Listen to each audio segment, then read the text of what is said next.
Suatu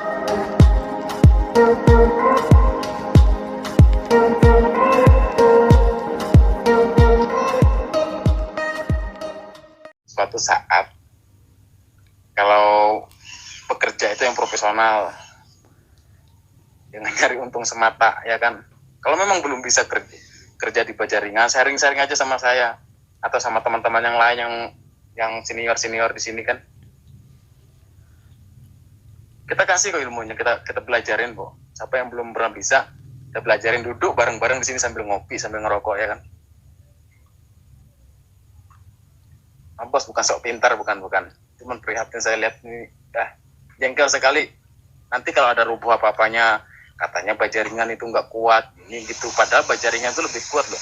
Bandingkan aja kayu sama besi, dibandingkan kayak gitu. Ya pasti kuat besi lah, ya kan?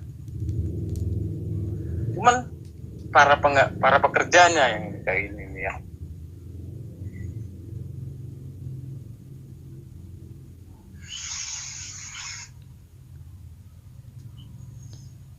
Sadis.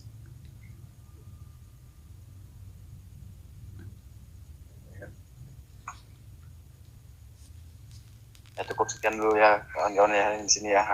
Tolong buat kawan-kawan yang pengen borong sendiri, yang pengen maju berdiri sendiri, dilihat dulu kalian udah punya skill apa, emang kalian udah memahami apa belum untuk kekuatan juga ya kan. Jangan cuma sekedar kerja nyari uang aja kan ya kan, tapi hasilnya kayak gini, berantakan kayak gini kan. Kasihan kan yang punya rumah kalau kayak gini.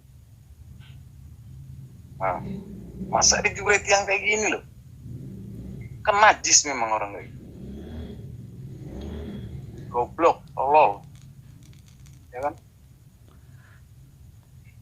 Iya, ini pakai genteng tanah bos, pakainya pakai genteng tanah dia. Sarannya deh, bahan udah bahan kencana kan, prihatin, bahannya bahan bagus, bahan kencana. Nah, tapi pekerjanya kayak tai. Jengkel ada, tapi rasa pengen ketawa juga ada kan gitu.